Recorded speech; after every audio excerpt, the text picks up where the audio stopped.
A day in the park turns into a nightmare. The afternoon sun bathed City Square Park in golden light, casting long shadows over families, joggers, and couples enjoying the serenity of a perfect day. Children's laughter mingled with the chirping of birds, creating a symphony of peacefulness. Conor McGregor, wearing a simple hoodie and sunglasses, sat on a wooden bench near the park center. Unlike the arenas and press conferences where he was used to being the center of attention today, he was just another face in the crowd. He wasn't looking for recognition, just a rare moment of calm. As Connor turned the pages of his book, a young boy named Ethan, no more than 10, walked past, holding an autograph book in his tiny hands. He glanced nervously at Connor, clearly recognizing him, but unsure whether to approach. Connor caught the boy's eye and gave him a small nod, signaling it was okay. The boy's face lit up as he hesitantly approached, and Connor knelt slightly to sign his book. "What's your name, buddy?" Connor asked warmly. Ethan," the boy stammered, barely containing his excitement. With a quick flourish, Connor wrote, "To Ethan, keep fighting for your dreams." Conor McGregor. This innocent moment of joy was interrupted by the crunching sound of boots on gravel. Officer Blake entered the scene, his heavy steps carrying an aura of authority that felt oppressive rather than protective. Known for his rigid demeanor and unshakable arrogance, Blake's eyes scanned the park until they locked onto Connor. His posture stiffened, and his hand instinctively brushed against his holstered nightstick. Blake's expression darkened. Connor, despite his casual attire, exuded an unmistakable presence. It wasn't just his physical stature, but the confidence he carried. To Officer Blake, it was a challenge, one he was determined to squash. Blake approached the bench with purpose, his boots grinding against the gravel louder with each step. "Hey, you!" he barked, pointing directly at Connor, his voice sliced through the tranquil air like a jagged knife. "What do you think you're doing here?" Connor looked up slowly, his sunglasses hiding his eyes, but not the calm in his demeanor. "Just sitting," he replied simply, his Irish lilt soft but firm. Blake sneered. "This park isn't for loitering. Move along." A few heads turned toward the commotion, their curiosity piqued. Connor removed his sunglasses, his piercing gaze locking onto Blake. "I wasn't aware sitting on a bench was against the law," he said, his voice steady but tinged with annoyance. Blake's grip on his nightstick tightened, his knuckles turning white. "Don't get smart with me," he snapped. "People like you think they can do whatever they want." Connor's jaw tightened, his eyes narrowing. "People like me?" he repeated, his tone sharp and cutting. "What exactly do you mean by that?" Blake's face turned a shade redder. "You heard me," he growled. "Move, now." The tension between the two men was palpable. The once lively park grew eerily quiet as onlookers watched the scene unfold. Ethan clutched his autograph book tightly, his young eyes wide with fear and confusion. Mrs. Harper, his mother, pulled him close, whispering, "Stay back." But Connor didn't flinch. "I have every right to be here," he said, his voice calm but unyielding. "You're the one disrupting the peace, officer." Blake's face twisted with fury. Without warning, he raised his nightstick and swung it with full force, striking Connor on the back.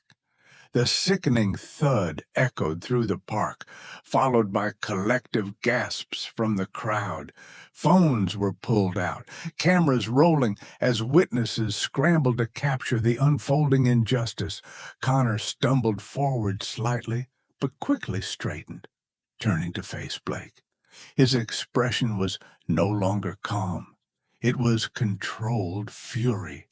He stood taller, his imposing frame now fully apparent. The once dismissive crowd now saw the shift, sensing something was about to happen. The predator had just provoked a lion.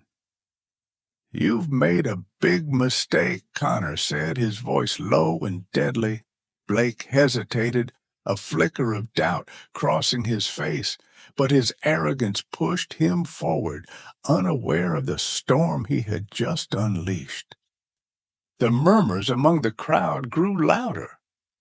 "Is that Conor McGregor?" someone whispered, recognition sparking like wildfire. Suddenly, the situation wasn't just about a man on a bench. It was about a public figure, someone admired by many, being targeted unfairly. The growing realization only added fuel to the tension. But for Conor, this wasn't about his fame or his status. This was about standing his ground, not just for himself, but for everyone who'd ever been treated unfairly. The crowd began to shift, their murmurs growing into whispers of outrage. A jogger stopped mid-stride, a group of teenagers paused their basketball game, and even an elderly couple feeding pigeons turned their attention to the unfolding confrontation. The air was thick with anticipation as Conor, now fully upright and towering over Blake, met his gaze with an intensity that made the officer falter. Nearby, a mother holding her toddler whispered to her husband, "He's not backing down. Should we call someone?" The husband, holding his phone, replied, "Everyone's recording. Justice has to be served today." The park, once a haven of peace, was now buzzing with tension. All eyes were on Conor McGregor and Officer Blake, their standoff charged with an intensity that made the air itself feel electric. Conor stood tall, his shoulders squared and his expression unflinching. In stark contrast, Officer Blake's fury bubbled just beneath the surface, his grip on the nightstick a white-knuckled vice. The crowd edged closer, their murmurs growing louder as word spread that the man in the hoodie wasn't just anyone. "That's Conor McGregor," someone whispered, the realization rippling through the onlookers like a wave. The energy shifted. This wasn't just a confrontation anymore. It was a moment of justice unfolding in real time. Blake, oblivious to the growing recognition, sneered at Conor, his arrogance fueling his actions. "You think you're tough?" he spat, raising his nightstick again. "Let's see how tough you really are." Conor didn't move, his piercing gaze locked on Blake. His voice, calm yet cutting, sliced through the tension. "You sure you want to do this, officer? You're not just fighting me. You're fighting every person who's ever been treated unfairly." The words hung in the air, their weight sinking into the crowd. People who had initially watched in passive curiosity now felt a fire ignite within them. They saw in Conor a figure standing against injustice, and their whispers turned to shouts of encouragement. "Don't back down," someone yelled. "We're with you." Blake's lip curled in disdain, his authority threatened not just by Conor, but by the crowd's growing defiance. His temper snapped, and with a roar, he swung the nightstick again. This time, Conor was ready. With lightning-fast reflexes honed from years in the ring, Conor sidestepped the blow, his movements precise and fluid. The nightstick whooshed harmlessly through the air, and Blake stumbled forward, his balance momentarily lost. Before he could recover, Conor grabbed his wrist, twisting it just enough to disarm him without causing injury. The nightstick clattered to the ground, and a collective gasp echoed through the park. Conor's voice, low and commanding, silenced the chaos. "I've faced tougher opponents than you in the cage. But this isn't a fight. It's a lesson." Blake's face turned beet red, humiliation and rage warring within him. "You think you're a hero?" he snarled, stepping back and fumbling for his radio. "You're going to regret this." Conor didn't flinch. "The only regret here is that someone like you ever put on a badge." The crowd erupted into cheers, their support now uncontainable. People who had once been silent in the face of authority found their voices, their cries of "enough is enough" and "justice for all" filling the air. Blake, now visibly shaken, called for backup, his voice cracking as he relayed his distorted version of events. Minutes later, the distant sound of sirens broke through the commotion. The crowd parted as two squad cars pulled up, their lights flashing. Officers Carter and Mitchell stepped out, their expressions serious as they assessed the scene. It didn't take long for them to realize this wasn't a typical altercation. "Officer Blake," Captain Mitchell barked, his commanding tone cutting through the noise. "What's going on here?" Blake stammered, his usual confidence crumbling. This man was resisting. He was acting suspicious. "I was just trying to—" But before he could finish, a young woman stepped forward, her phone held high. "That's not what happened," she said, her voice firm. "We all saw it. He attacked this man for no reason."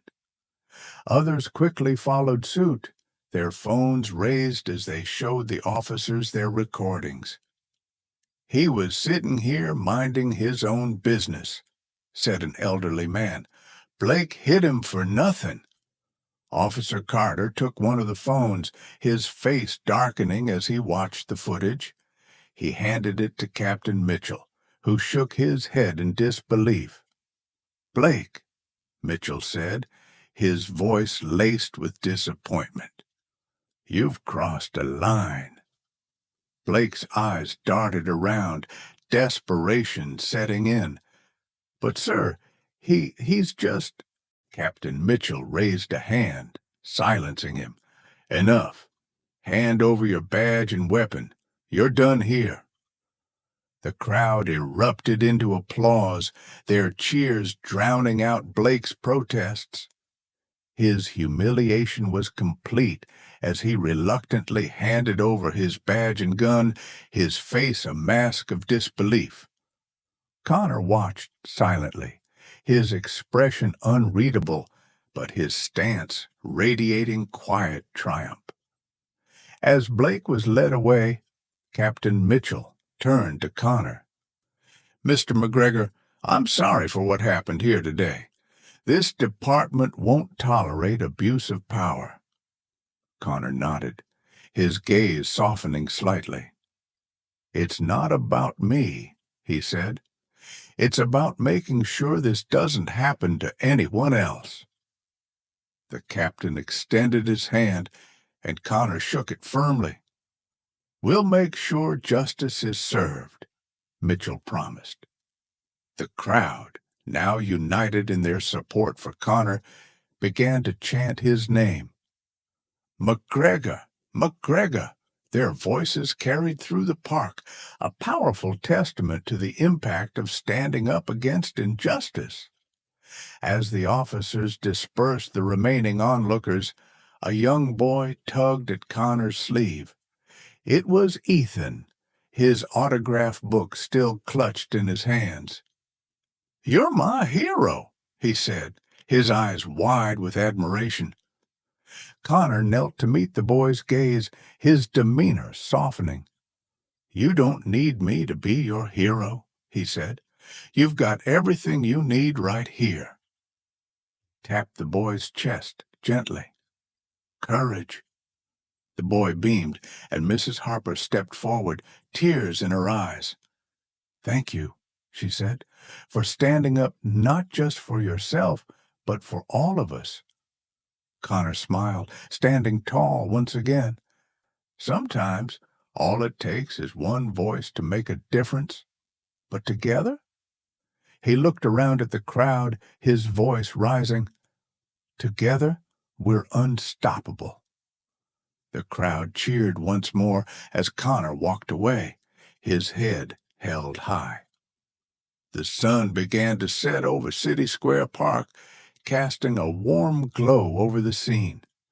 It wasn't just another day in the park.